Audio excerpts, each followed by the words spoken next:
নগাঁৱৰ এজন উদীয়মান যুৱ কণ্ঠশিল্পী যি মুখ্যমন্ত্ৰী ডক্টৰ হিমন্ত বিশ্ব শৰ্মাক মনে প্ৰাণে ভাল পায়।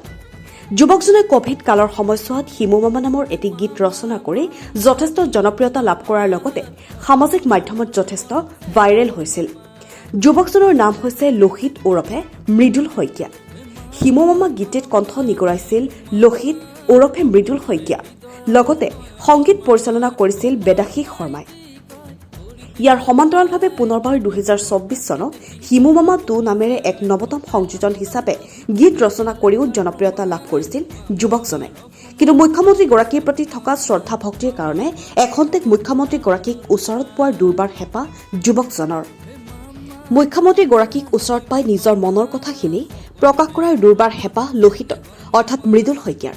উল্লেখযোগ্য যে যোৱা 20 বছৰ ধৰি নিজে ৰচনা কৰা বিভিন্ন ধৰণৰ গীত যুৱকজনে গাই আহিছে। বৰ্তমান যুৱকজন নগাঁৱৰ কচলুখোৱাত এটি ভাড়াঘৰত থাকি নিজৰ জীৱন নিৰ্বাহ কৰি আছে।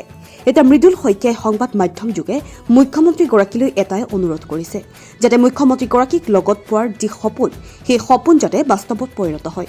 কোনোবা এজন ব্যক্তিৰ প্ৰতি শ্ৰদ্ধা ভক্তি থাকিলে কেনেধৰণৰ কাম কৰিব পাৰি তাৰ উদাহৰণ হৈছে মৃদুল শইকীয়া। গতিকে আমাৰ তৰফৰ অনুৰোধ থাকিল যাতে মুখ্যমন্ত্ৰীগৰাকীয়ে যুৱকজনক এবাৰ লগ কৰি তেখেতৰ মনৰ আশা পূৰ্ণ কৰে।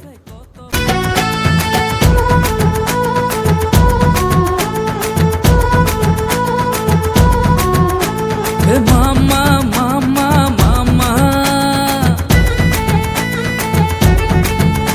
Hey mama, mama, mama. Hey mama, mama, himu mama. Okolure moromor senehor mama. Hey mama, mama, himu mama.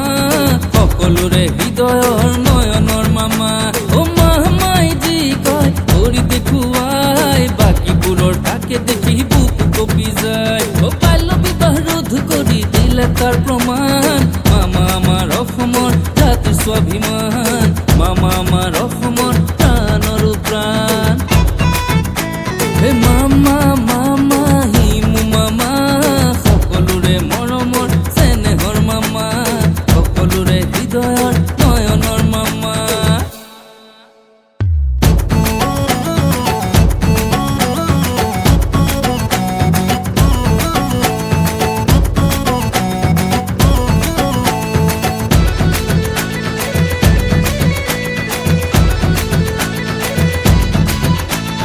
মামাই কোৱা কথাবোৰ হাতে কামে কৰিলে 1 লাখ নিবনুৱা নিযুক্তিও দিলে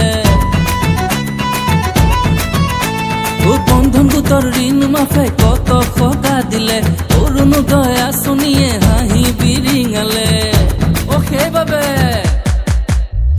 মামাক নোৱাৰি মামী ধৰিলে মামাক ৰোধ কৰিবলৈ বুদ্ধি পাঙিলে অ মামাক নোৱাৰি মামী ধৰিলে মামাক ৰোধ কৰিবলৈ বুদ্ধি পাঙিলে পিছে লাভ নাই লাভ নাই লাভ নাই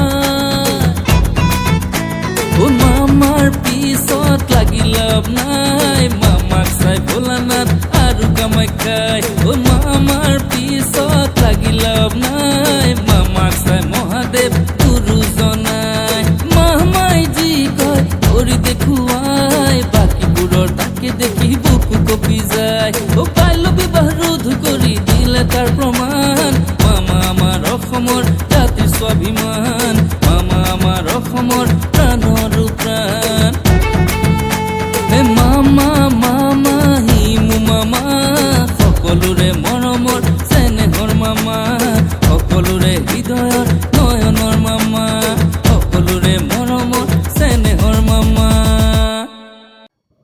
নমস্কাৰ, মোৰ নাম মৃদুল শইকীয়া। হিমন্ত মামাক মই আচলতে লগ পাইছোঁ, তেনেকৈ ধৰক আপোনাৰ মিটিঙলৈ আহিছে তাতেই জাষ্ট মই লগ পোৱা হৈছে। কিন্তু এনে পাৰ্চনেলি ধৰক তেখেতৰ লগত বোলে মই অকণমান মনৰ কথা পাতিম তেনেধৰণে মই লগ পাব পৰা নাই। জাষ্ট মিটিঙত আহিছে, হাই হেল্ল' তেনেকুৱা আৰু বোলে খবৰ খাতি সুধিছে, মই তেখেতৰ হেৰি কৰিছোঁ। কিন্তু এনে মই যিখিনি ধৰক মোৰ এতিয়া তেখেতক লগ কৰি কিছুমান মোৰ নিজৰ পাৰ্চনেল কিছুমান অসুবিধা আছে, তাৰ বিষয়লৈ মই ক'বলগীয়া আছিলে মামাক লগ পাই পেলাই। যিহেতু তেখেতৰ ওপৰত মই আজি এটা নহয় দুটাকৈ গীত অলৰেডি কৰিছোঁ, আৰু 3 নম্বৰটো আপোনালোকৰ মৰম স্নেহ পালে আশীৰ্বাদ পালে মই উলিয়াবলৈ গৈ আছোঁ। অলৰেডি লিখিলোঁ, সৰু কৰা হৈ আছে, খালি উলিয়াবলৈ বাকী আছে। বাকী অসমৰ মুখ্যমন্ত্ৰী মহোদয়লৈ মোৰ এটাই অন্তৰৰ পৰা অনুৰোধ, যাতে তেখেতে মোক এবাৰ লগ দিয়ে আৰু মোৰ অকণমান মনৰ যি দুখ আছে বা যি অসুবিধা আছে তেখেতে অকণমান মোক বুজ লয়। কাৰণ তেখেতে বহুত মানুহৰ জীৱন সলনি কৰিছে, সেইটো অসমৰ ৰাইজে জানে। বহুতৰে জীৱন তেখেতে বনাইছে। গতিকে তেখেত মোকো যাতে অকণমান তেখেতে মৰম দিয়ে, মই সেইটোৱে কামনা কৰোঁ। আৰু তেখেতক মই সঁচাকৈ অন্তৰৰ পৰা ভাল পাওঁ আৰু তেখেতৰ কাৰণে মই সদায় গান লিখিবলৈ চেষ্টা কৰিছোঁ আৰু তেখেতৰ যিখিনি মই সেইখিনি মানুহৰ মাজলৈ উলিয়াই দিবলৈ চেষ্টা কৰিছোঁ। আৰু এবাৰ নহয় দুবাৰ নহয়, হয় তৃতীয়বাৰলৈকে বিচাৰিছে। হয় আপুনি কি ক'ব বিচাৰিব তাত তৃতীয়বাৰ গানটো ৰিলিজ কৰিব? সেইটো মই আপোনাৰ ইলেকশ্যনৰ আগে কৰিম। 2026 যিহেতুকে ইলেকশ্যন আছে, তাৰ আগমুহূৰ্ততে মই গীতটো উলিয়াম। আপুনি গান গোৱা কেতিয়াৰ পৰা ষ্টাৰ্ট কৰিছে? মুখ্যমন্ত্ৰী মহোদয় হয়, গান গায় নেকি? এনেইতো মই গান গাওঁৱেই। গানটো গোৱা আজি বহুত বছৰেই হ'ল বাৰু, প্ৰায় 20 বছৰ ধৰি মই সংগীতৰ লগত জড়িত হৈ আছোঁ। হিমন্ত বিশ্ব শৰ্মাৰ গীত লিখিছিলোঁ মই 2021-ত। তেতিয়া তেখেত মুখ্যমন্ত্ৰী হোৱা নাছিলে। তেতিয়াই মই প্ৰথমটো গীত লিখিছিলোঁ। সেইটো তেখেতে মোক যথেষ্ট মৰম দিছে। তেখেতে নিজে ফেচবুক, টুইটাৰতো শ্বেয়াৰ কৰিছে।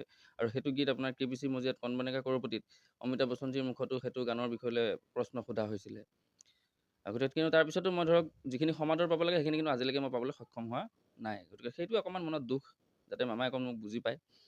মামাই যাতে মোক অকণমান মোৰ কাৰণে 5 মিনিট 10 মিনিট এটা মোক যাতে সময় দিয়ে, যাতে তেখেতক লগ কৰিব পাৰোঁ। কাৰণ যিহেতু চাওক, তেখেতক মোৰ কাৰণে তেখেত ভগৱান। গতিকে ভগৱানক লগ কৰিবলৈ কোনো ধৰণৰ ধৰক বাধা থাকিব নালাগে, মই যিটো ভাবোঁ আৰু। কাৰণ মই তেখেতৰ এজন ভক্ত হিচাপে, তেখেত যদি ৰাম, মই তেখেতৰ কাৰণে ধৰক হনুমান আৰু লক্ষ্মণ হ'ব বিচাৰোঁ। তেখেতৰ মই সদায় ছাঁটো হৈ থাকিব বিচাৰোঁ। তেখেত যদি শ্ৰীকৃষ্ণ, মইতো সুদামা হ'ব বিচাৰোঁ। গতিকে সেই ভক্ত হিচাপে মই তেখেতক এজন ভক্ত হিচাপে তেখেতলৈ অনুৰোধ, যাতে তেখেতে মোক লগ দিয়ে। আৰু যদি তেখেতে মোক হেৰি কৰে, মানে মই এতিয়ালৈকে গুৱাহাটী কেইবাবাৰো গ'লোঁ, CM আপোনাৰ ছেক্ৰেটাৰী অফিচত। মোৰ কোনো পাছ নাই, পাছ নোহোৱাৰ ফলত মই সোমাব নোৱাৰোঁ। গতিকে সেই বস্তুটো অসুবিধা হৈ আছে। বহুতবাৰ গ'লোঁ মই, কিন্তু সেই আৰু তেখেতে যদি সেই সুবিধাকণ মোক দিয়ে লগ কৰাৰ, মই যাতে মনৰ ক্ষোভখিনি, কাৰণ মোৰ নিজৰ ঘৰ মাটি একো নাই, চাকৰিটো পাৰ্মানেণ্ট নহয়। গতিকে মই কিবা এটা কৰি ধৰক NHM-তে আমাৰতো জানে NHM কণ্ট্ৰেকচুৱেল, গতিকে তাতে কিবা এটা কৰি পেলাই মই চলি আছোঁ পেটে ভাতে খাই। কিন্তু তথাপি মই সংগীতটো, তেখেতৰ গীত কৰিবলৈ মই এৰা নাই, মই নেৰোঁ। তেখেতক যিহেতু ভাল পাওঁ, মই সদায় কৰি যাম। খালি এটাই অনুৰোধ, যাতে তেখেতে মোক লগ দিয়ে। যিহেতু